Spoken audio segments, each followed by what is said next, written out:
So today we're going to learn how to make macrame wine charms or earrings.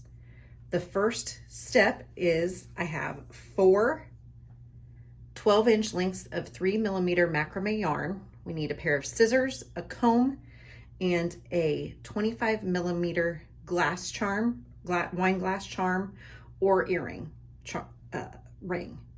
Then we will also need a piece of tape.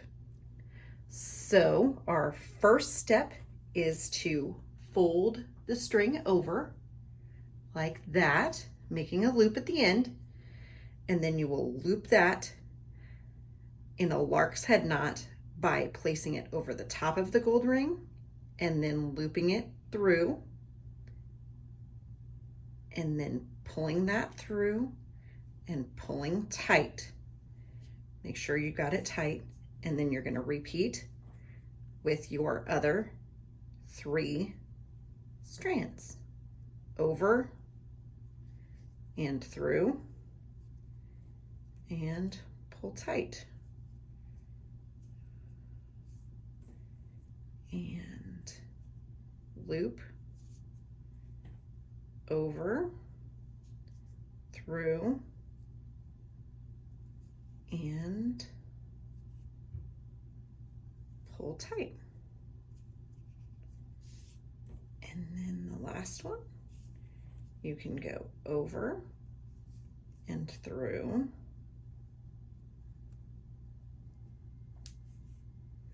and pull tight.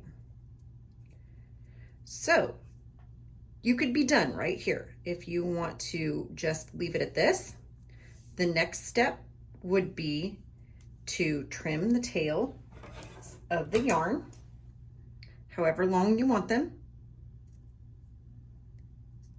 Just cut them, and then you are going to take the comb and comb out the ends of the yarn.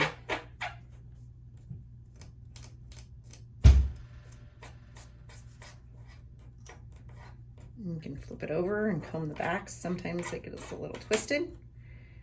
You can pull them tight again. And comb them all together or leave them separate.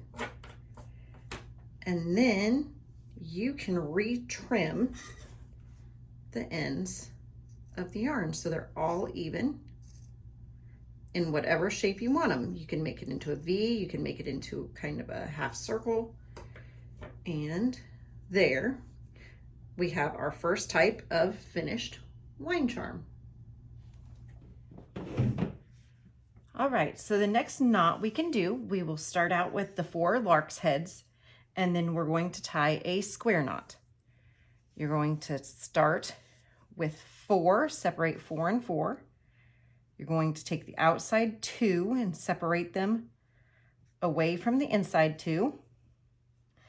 And we're going to start with the left hand side. We're going to cross and make a 4. Then with the right hand side, you're going to go over the tail, under the 2, and over into the little head of the 4. And you're going to pull tight.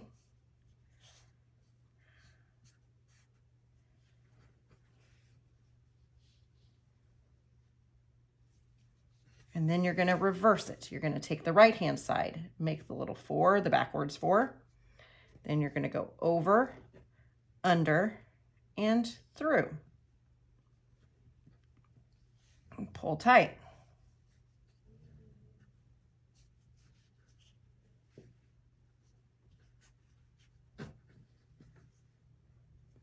Next, you're going to move to the other side and do these 4. You're going to start with the left-hand side. You're going to go over the 2, over the tail, under the 2, over through the 4, and pull tight.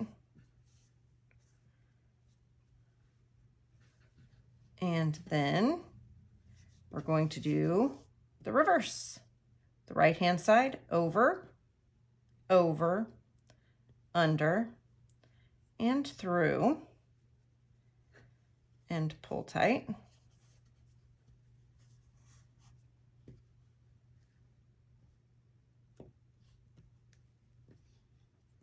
And then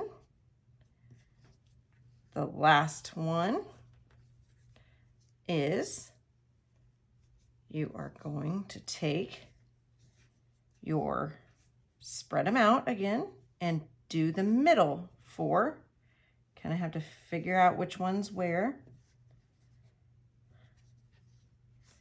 And so you're going to do the 2 in the middle, 2 on the outside, and same process. Over, over, under, and through. And pull tight.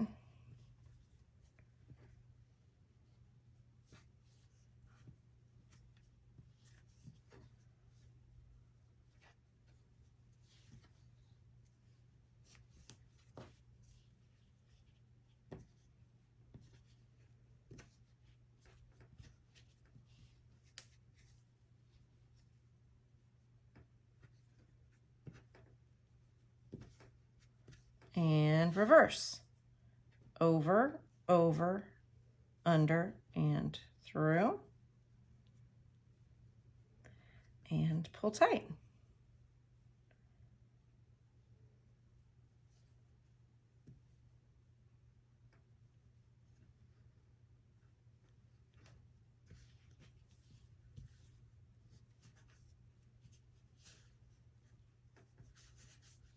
And there you have the square knot. And you will finish this one off just like you did you could have done the first one, where you cut the tassels and comb them out. And our last knot is the half hitch knot. I forgot to tell you on the last knot, but you can tape your ring down so it's easier to get it tied tighter. So with this knot, you're going to go ahead and make your 4 again. You're going to cross the left over the right, and then you're going to tuck the right up through the hole of the 4 and pull tight. Then you're going to reverse this. You're going to take the right over the left, take the left through the hole, and pull tight. Next, you'll take the next 2.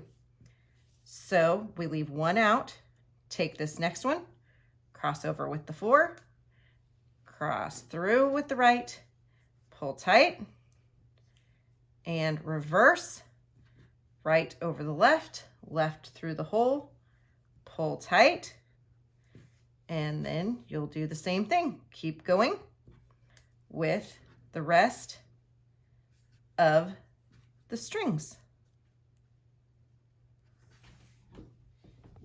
Now, as we finish this up, you're still going to do the same knot and then reverse over and through.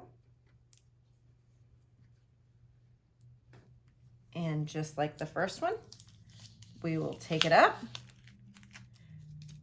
You will make sure everything is tight. And then you will cut and fray with the comb.